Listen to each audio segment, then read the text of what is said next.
Hello ulit guys. So proceed tayo. So let us also discuss protection of piping materials. So naka-base lang to sa RNPCP, no? So sinasabi lang dito what you need to provide sa pipes mo for specific situations such that hindi sila masira or mabilis mag-deteriorate. Okay? So sabi dito, sa short pipe lengths at the points of connections with fittings that are necessarily stripped for threading and jointing daw. So maglalagay ka daw guys ng field bitumastic coating and wrapping. Kumbaga, 'di ba, yung ends ng pipe, ipe-prepare mo for jointing or connection. Tama? Ngayon, possible na mag-thread ka and magde-deburr ka if pinutol mo yung pipe beforehand. Now, what happens is that the original coating of the pipe na pang-contra corrosion is natatanggal, no? And the material will be exposed hindi lang dun sa part na yon, but it may extend further, no, dun sa ano mo, sa pinagtreadan mo or pinagdeburran mo. Which is why when we now connect the pipes, we put filled bitumastic coating and wrapping sa may joint. Pero hindi lang dun sa mismong joint. Instead, naglalagay tayo ng allowance from the mismong joint para matakpan yung possible exposed parts ng pipe near the joints. Okay? Pero all in all, si field bitumastic coating and wrapping, pang waterproofing siya. So pang corrosion resistance, tas pang chemical defense, no? So extra precaution lang to kahit na sabihin natin na yung pipe material already has a coating used for the same purpose. Okay? So ito pala guys is for metal pipes, no? O pangalawa, hindi daw sapat si zinc coating or yung pag-galvanize for outside protection ng ferrous piping or those that are made of iron or steel. So, kailangan maglagay ka pa ng ibang protection such as bitumastic coating, wrapping, protective sleeves, o pwede din, no? And pwede mo ding pintahan. Basta make sure na tama yung ginagawa mo. Okay? And next, yung copper tubing daw shall be fully externally protected with bitumastic coating and fiberglass wrapping and installed inside a split rigid casing whenever installed underground. Okay? Dito naman tayo sa mga ginagamit natin for pipe protection and yung mga descriptions nila or function. So una is itong embedded metal pipe sleeves. So ginagamit natin to pagka pinapadaan natin yung pipe through walls. So yung silbi nito is para hindi yung pipe yung mismong bubuhat sa bigat ng wall. No, instead, etong embedded metal pipe sleeve yung magbubuhat. So meron din tayo netong polyethylene sheet na ginagamit naman natin for external corrosion. So sabi external, okay? Meaning, yung kakain sa pipe is yung mga nasa paligid niya. Kung saan mo pinapadaan or kung saan mo nilagay yung pipe. So pagka meron ka nito, merong pumipigil sa mga nangko-corrode na umabot sa mga pipes. Okay? So hindi aabutin yung pipe dahil dito. So we also have bitumen, and ito naman is ginagamit natin as fillers sa space in between the pipe and sleeves pagka pinadaan natin siya sa concrete floor. Concrete floors, specifically in the ground, ayun yung sabi. Okay? So meron kasi tayong space in between or gap in between the pipe and the pipe sleeve. Almost always, no? Ngayon, possible nagagalaw-galaw yung pipe natin or yung concrete floor in which it is embedded in pagka merong dumadaan. And ang silbi ni bitumen is magsilbing cushion, no? Para hindi gaanong ma-stress yung pipe if there is external loading. Possible din na may groundwater moisture dun sa concrete floor and pasukan yung space in between the pipe and the sleeve. And ito yung tumutulong para hindi tayo magkaroon ng corrosion sa part na yun. So we also have the general regulations regarding the piping material and structures. So sabi dito guys, we should observe a 45-degree distance from the bottom of all pipe trenches natin to the footing of any adjacent building or structure parallel to it. And eto, tinatawag siya actually na angle of repose. Okay? As we go further down kasi from the footing, lumalaki kumbaga yung nakakadistributan ng load natin, no? And kung sabihin natin na yung trench or yung hukay natin is nasa loob ng 45 degree 45 degree na to, no, nasa baba siya ng red line. Pagka nandun sa may baba, instead of out of this angle na to, possible na guguho yung lupa near the footing. Tapos syempre, paayan ng structure guys, no? So susunod din yung structure dyan na bababa. Okay? So mako-compromise basically yung structural integrity natin. So in the case naman na sabihin natin na during installation, hindi gumuho yung lupa, nakapaglagay ka ng pipe dun sa may trench, nakabaon ka ng pipe, no? Within this 45 degree area, tapos binakfilan mo ng lupa yung hukay mo. So what will happen guys is magiging kawawa yung pipe mo. Kasi it is carrying a portion of the load or pressure na nanggagaling sa structure. Okay? So kine-carry niya yung bigat ng structure. So ang mangyayari pagka ganon, syempre yung pipe mo pwedeng masira, pwedeng ma-flatten, or pwedeng magkaroon ng bitak-bitak pagka rigid yan. Okay? So dapat take note that every trench na paglalagyan mo ng pipes are out of the 45 degree area. So above dapat ng line na red. Okay? Now let us discuss fittings. So hindi lahat guys pero majority or most of the most used is i-discuss natin dito. So madami kasi tayong fittings eh. First is the cup. So ayan siya guys. It can be threaded or non-threaded gaya nung nakikita nyo sa picture, no? So yung gagamitin mo between the two depends on the material and depende din sa installation. So mahahanap mo to sa mga terminals ng piping system natin kasi ginagamit siya to close the pipe end. Next we have the pipe flange and ganito yung appearance niyan. Okay? So merong mga butas that is intended for bolts.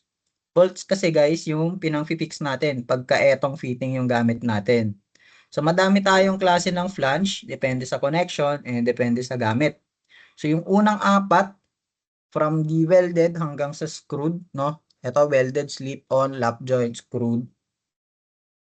Ginagamit natin 'yan para para makapag-connecta tayo ng dalawang pipes together, okay?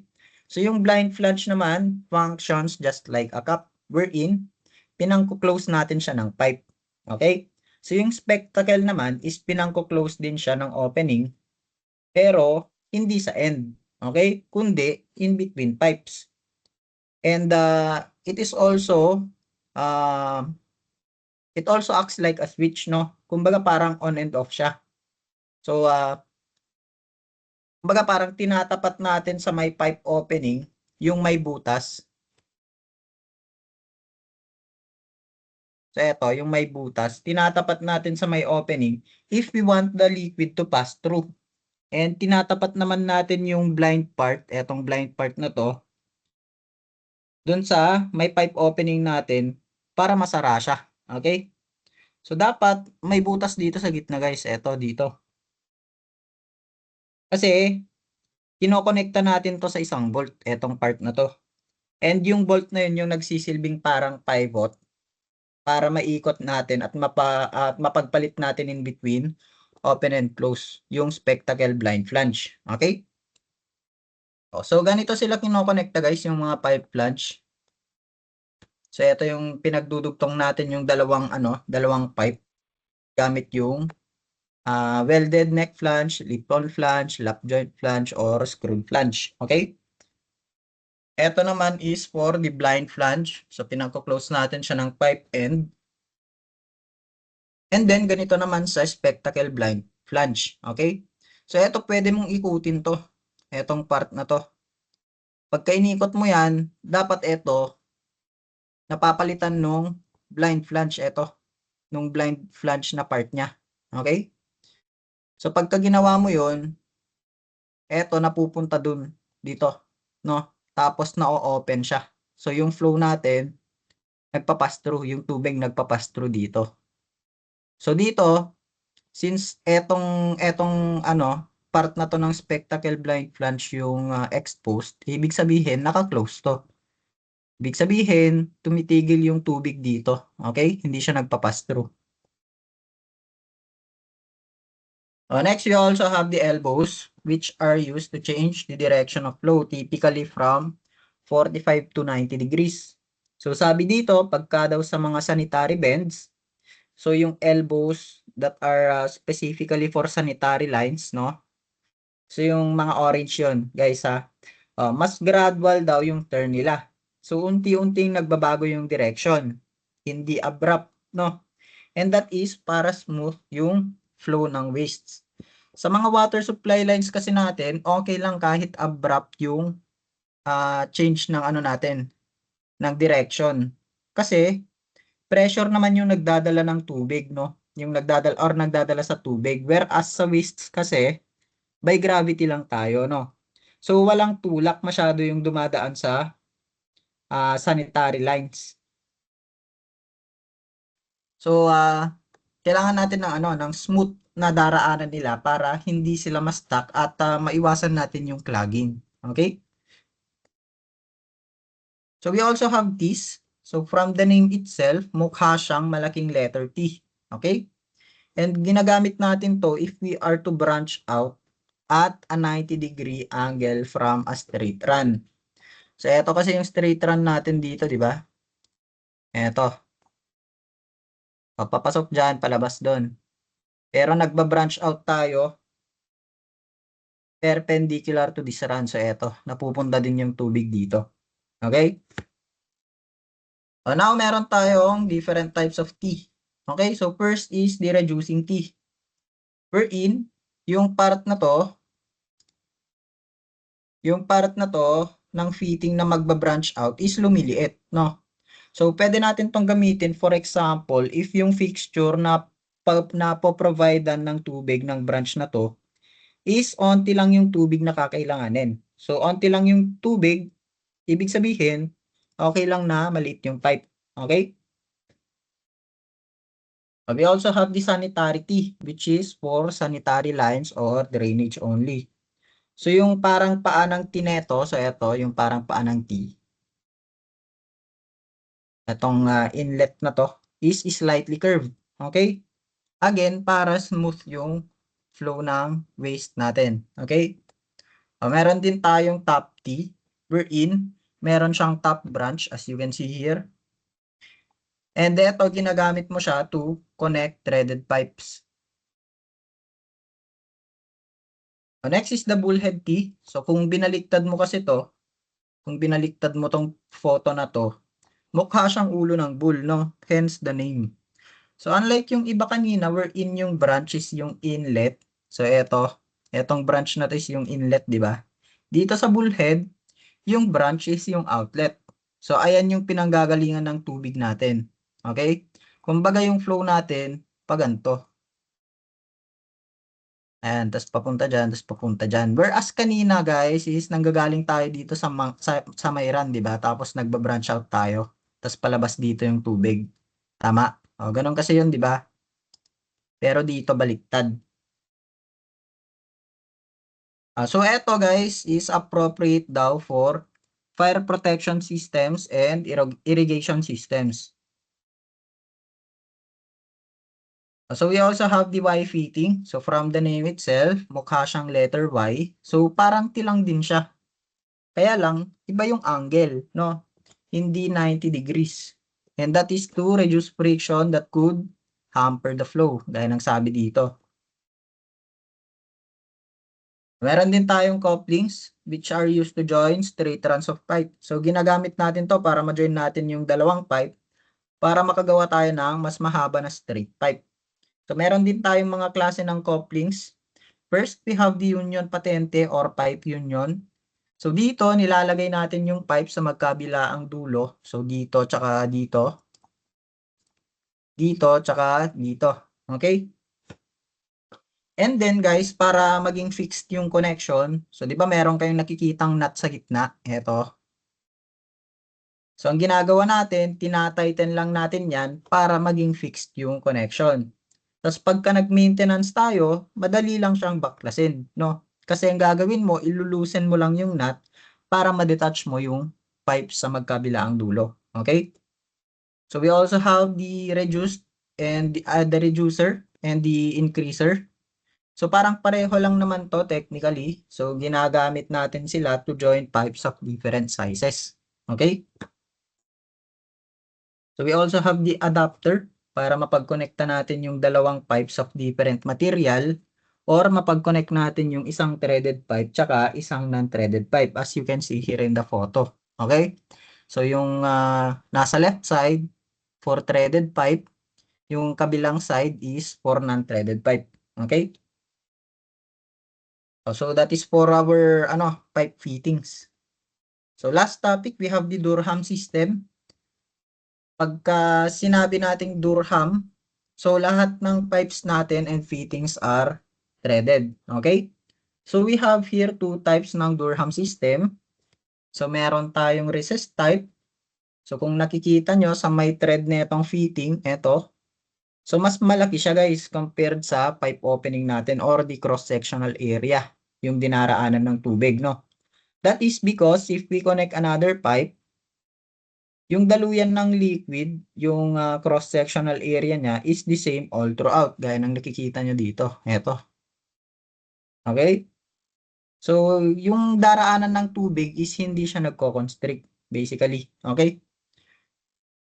So, smooth yung joints natin dito, guys.